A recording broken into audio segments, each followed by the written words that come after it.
I'm trying out a new idea and I wanted to come on here and tell you about it in case any of you might want to try it out with me. The idea I'm working with here is naming and claiming as an exercise in self-worth. My name is Rick Astor. I am the shamanic economist, which means I can help you with questions of balance. And I want to start by explaining the theory that I'm working from, because this will not apply to everyone. It'll only apply to about half of the people watching. So the theory is that obscurity is a trauma response, and I have to explain what that means. But the specific trauma I'm talking about is invalidation trauma. So let's start with invalidation.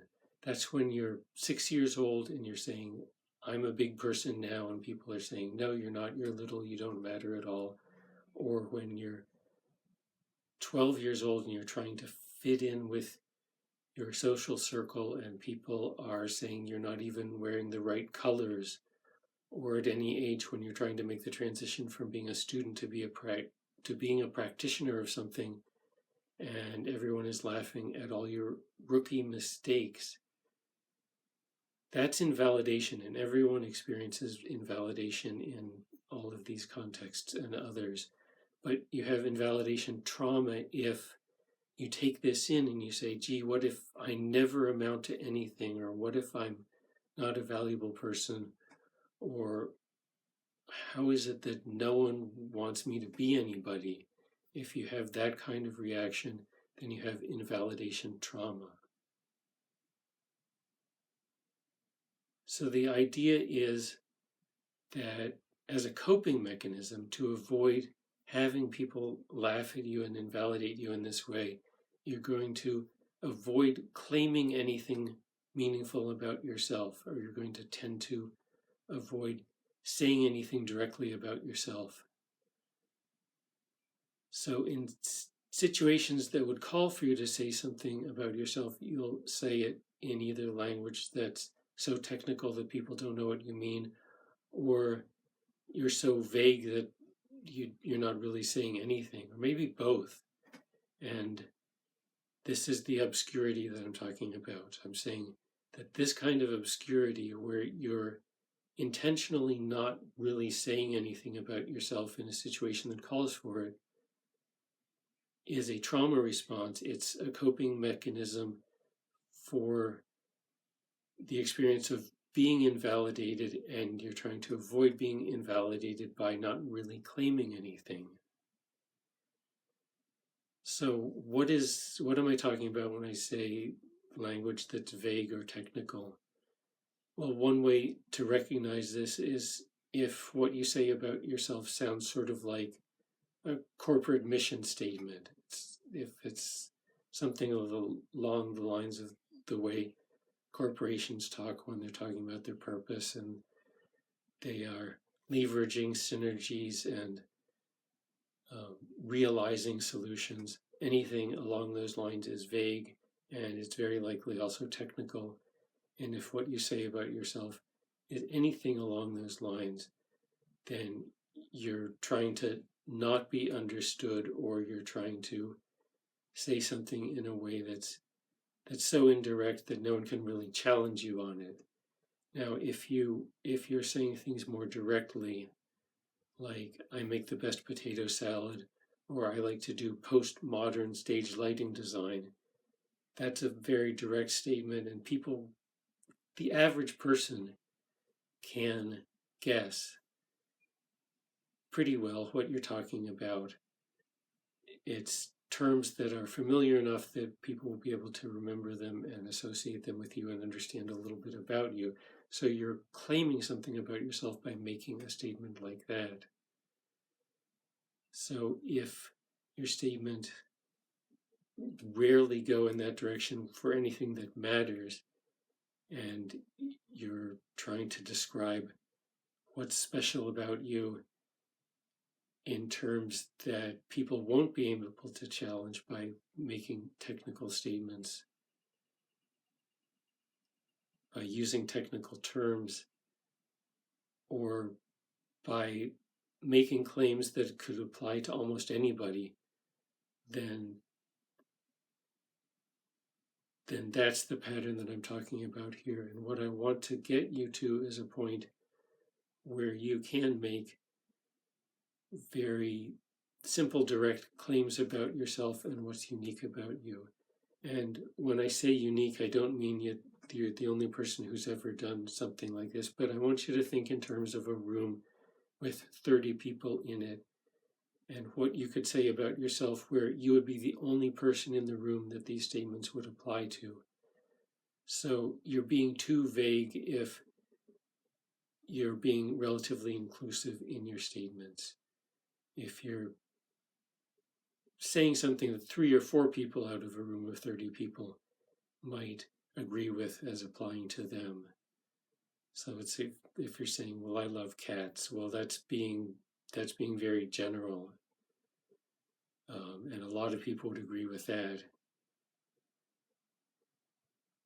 But if you say, well, I'm fascinated with leopards, and I know that what the different kinds of spots on different kinds of leopards are, that's something that only a tiny number of people would be. You'd be the only one in the room who would make that kind of claim. So we want you to be able to say these interesting things about yourself without censoring yourself, without making them more vague than they need to be, without being inclusive so that you're not the only one, and without putting them in terms that only another specialist would be able to understand. So for this exercise, I want you to get a piece of paper and I want you to write down one thing about yourself that's interesting, that's good, that shows that you have a capability to do something, or that you have an interest in something, or something that's special and unique about you. And there will be lots of these, so it doesn't matter that much which one you start with, but try not to start with one that's especially complicated, or it's not necessary to start with the most important one. So write this down and then write it a bunch of different ways. Say it a bunch of different ways, and try to come up with a way that you can say it where it really is saying something about you, like you're the only person in the room that this would apply to. But you're still saying it in words that everyone in the room is going to understand. And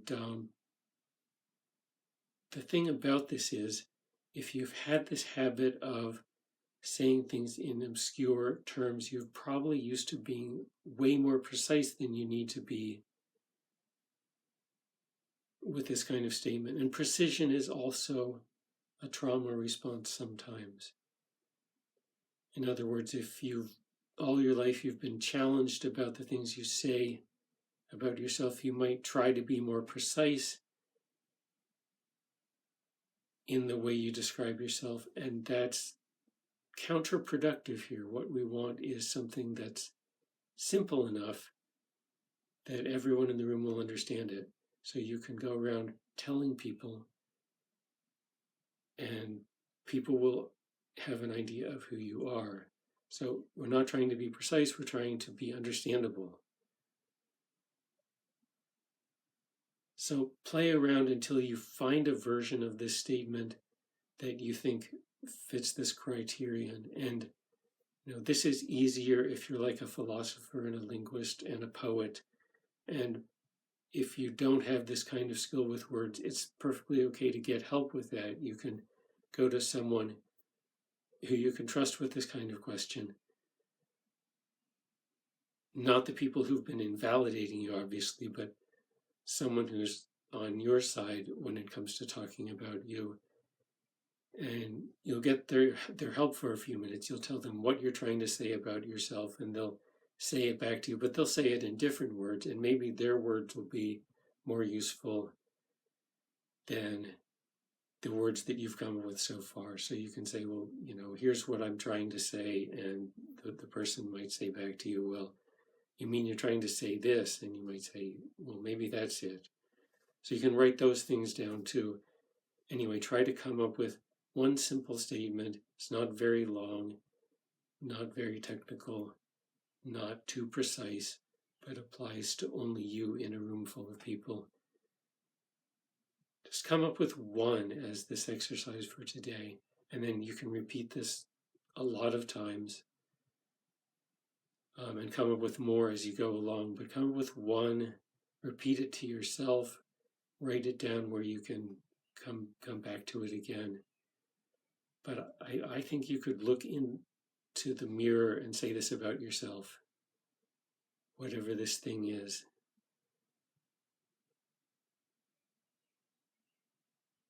So this thing of coming up with the words, this is the naming part of the exercise.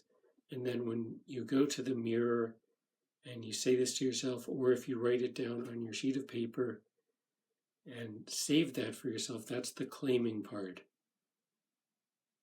Now I need to do some hedging about the naming and claiming part of this, because if you look up naming and claiming online, you're going to find a lot of dodgy things which are kind of different from what I'm talking about here. So for example, naming and claiming is done as a manifestation exercise where maybe someone else says, well, I want to drive a Ferrari, so I'm going to make the statement, I drive a Ferrari. And you hear that and you say, I drive a Ferrari too, because that sounds cool. So that's a manifestation exercise, but that's not at all what we're talking about here.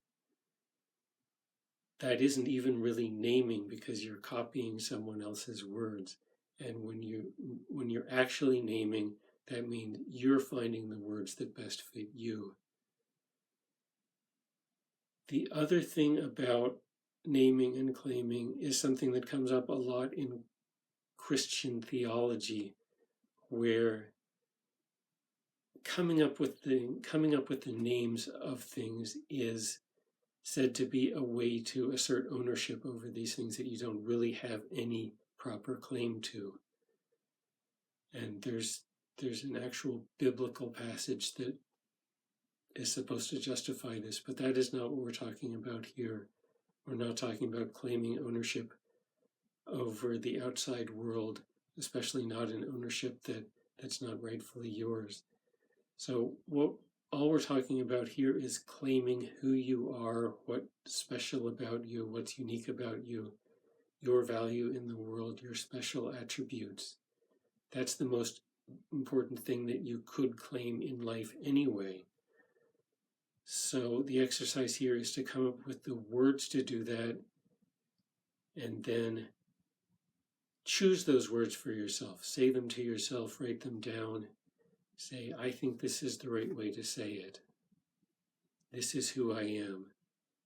And then this is not about going around and telling other people this statement that you've just made about yourself, at least not right away. It's about saying it to yourself first. And if you say it to yourself, you might find yourself saying it to other people when the opportunity comes up. And that's fine. That's how it's supposed to work. But at this point, it's just about saying it to yourself. And I believe writing it down is the most important thing. And then if you can look in the mirror and say it to yourself, I think that adds more weight to it. So that's the whole exercise. Find something special about yourself. Find the right words to say it so that you're describing only yourself in a room full of people. And then choose those words for yourself. That's the naming and claiming exercise. Let me know how you do with it. If this self-worth issue is something that applies to you, and if this exercise has made a difference for you, let me know. Good luck with this.